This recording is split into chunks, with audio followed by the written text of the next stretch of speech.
we had was records. You know, it's interesting when you trying to make music and you don't have keyboards and you don't have a drum machine. You find so many different ways to make music if it's actually in you. Yo, what up, y'all? It's Jermaine Dupri, and you're watching Crate Diggers. Yeah.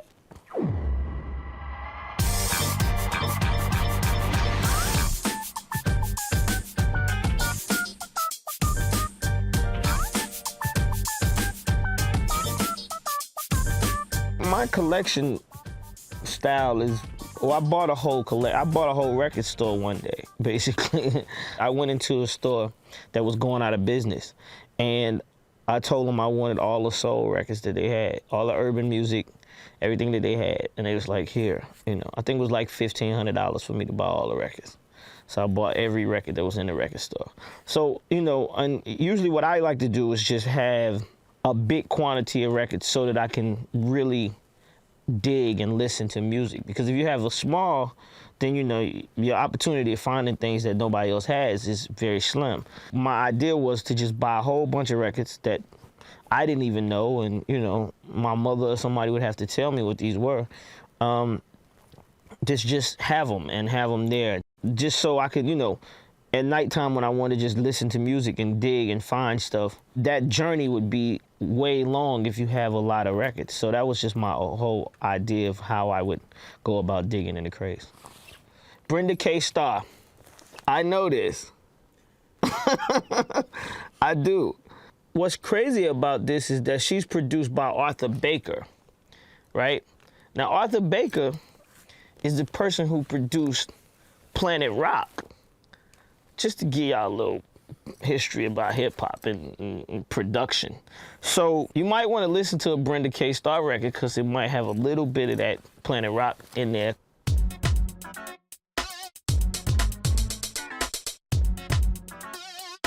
It's not alphabetical order, and it's just a messy. It's a JD mess, and I know it from that. A lot of people that collect records, they keep their records in these little bags, and I think the show that I saw that made me want to be on here, his records was all nicely neat and perfectly, and I'm like, man, I don't know if I could do that show because my records ain't like that. These are the records where you could tell when I'm digging, because this is what it looks like when I'm going through music. I don't put the records back in the cases. I just keep digging, and I pull the records out, and I'm like, oh, Motown, okay. Oh, Stax. Oh, and I'm just going through records like this, and there's so many records that end up like that don't even ever get back to, as you see, it's multiple like this. Oh, Usher, Caught Up, vinyl. What? Oh, this is from the Confessions album, huh? I guess. It says it right on the vinyl. What's crazy is that they still putting out vinyl on Confessions album. I didn't even know that. But this says the most anticipated single from the biggest album of the year. Confessions was a very interesting album because it was the beginning of Usher going through life. Him talking about stuff that he wasn't dealing with at the time, and then all of that stuff became his life. You know, the first part of Confessions was just really me talking about him having it bad and wanting to be with multiple women and at the same time. So the first version was called All Bad, and it was just because everything that he was doing was all bad, and he had to confess about it. When we did that version, we came in this room. We did the first version in the other room. He came in. He was like, "Yo, we gotta make a part 2 of Confessions," and I'm like, "Part 2 of what?" And he was just like, "We can't just stop right there. The story has to keep going." And I'm like, okay. So I was thrown for a minute, but then it hit me like a stone because that was my life. My life was, I had a girlfriend and I got another girl pregnant at the same time of having that. So it was like the words was just up in the air in this room. And I was just like, oh, okay, say this, say this, say this, and say this. So, I mean, the stories and the nights that we put into making this album was incredible. The sad part about it is that we didn't film the sessions. That's another part of my career that's really, really crazy, is that like situations like this, we don't know that they're gonna be like that. So we don't take precautions to film it or anything.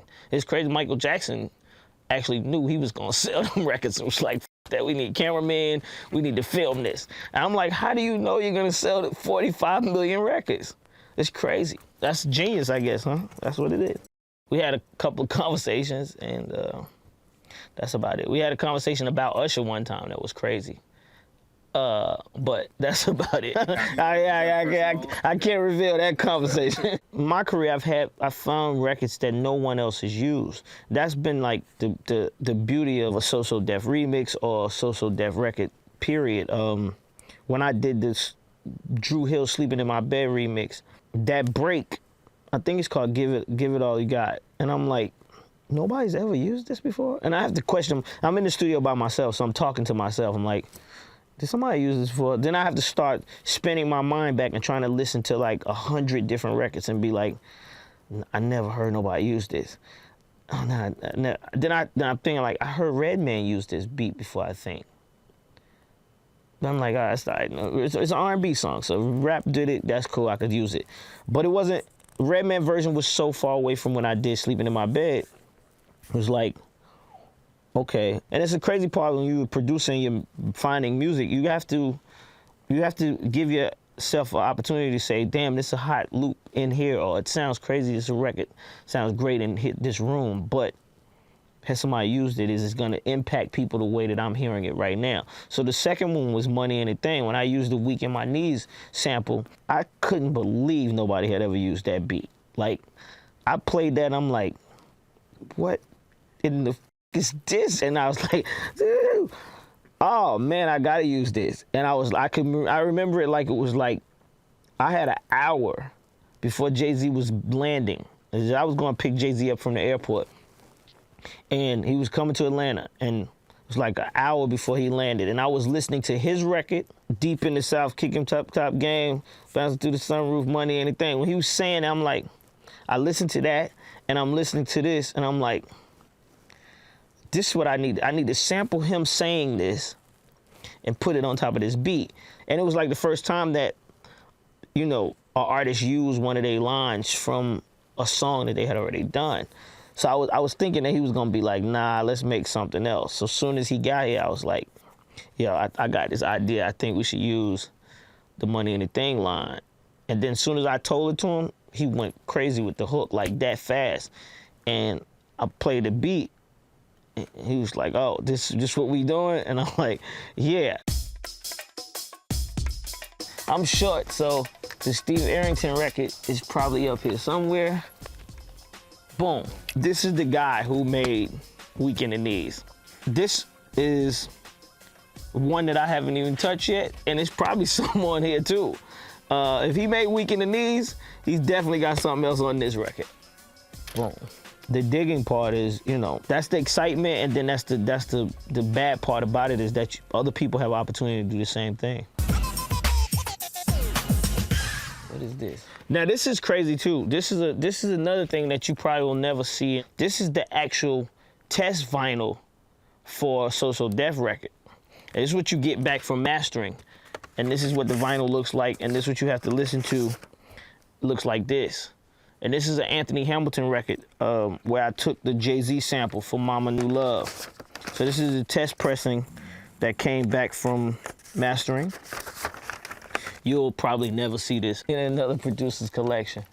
I want people to get back to that, by the way. That sample sound of music is still, to me, the most loved records in hip hop. Well, I actually did it just now with my new Mary J. Blige record. I sampled Arrested Development.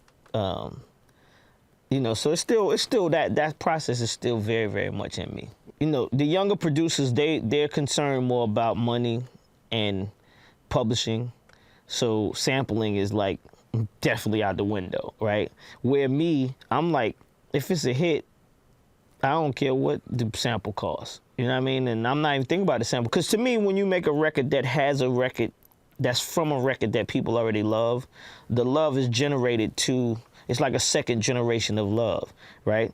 So when you take Money Anything, it's people that loved Weak in the Knees before I touched it. But then they loved, then they happen to like me and they like Jay-Z, right? So then you take that like and you put that on top of that love, and that record becomes a classic. That's what makes records become classics. Rapture. Whew. This is one right here to have. This is the first record to me that introduced me to pop rap and made me realize that rap music was getting ready to be something wider than what I probably thought it was in the beginning, you know. And then the flyness of how she was on here, talking about Fab Five Freddy, telling me, hey, like the way her rap and her flow was fly. Like if a girl rap like this now, it'll be a crazy song. But this was the beginning of Crissle. You know, Gwen Stefani. This is that. This is where that came from. This Blondie record right here. A lot of these come from me stealing people's collections in their houses, old friends. I go to their house and I see that their parents got records sitting over, and I'm like, yo, what your mom gonna do with them records? And like, we don't play those records. You don't play them? Okay, cool. And the crazy part about 45s was that we used to do something like this where we would tape the record to a bigger vinyl so that what I would do is I would tape this to this so that when it would play, the only thing that you would have to do is just make sure that the record wouldn't sway and it would be perfectly on here the same way that it would, you know, you would have to make sure. So then it would just be, it would sit in there and then you would play the vinyl. This record right here, Bustin' Loose. R.I.P. to Chuck Brown. This record right here was the first time that I had ever heard Bustin' Loose Part 2, right? When you listen to this record, it's so much the percussion and like you learn to love go-go music in a whole different way when you listen to Part 2 of Bustin' Loose. And you hear so many different things that was taken from here. The Beastie Boys took the... this record actually, to me, is the inspiration for Nelly Hot in Here. The way Pharrell made the track sounds like this. So this is one that I really adore. When you look at this, you think back and I wonder, like, a lot of times why music is not even like this. Why are the labels so important? Just put records out and, you know, let the people go after the records. My thing with me is that I probably won't feel old until I turn 50, right? So that's 10 years from now. And the only reason I say this is because the people that came before me that I look up to, they did a lot of stuff at 50 and after 50, right? Quincy Jones made Thriller at 50. No, this is the biggest selling record in the history of making music. So I feel like my journey is so far down the road and I got so much time left to do what I gotta do.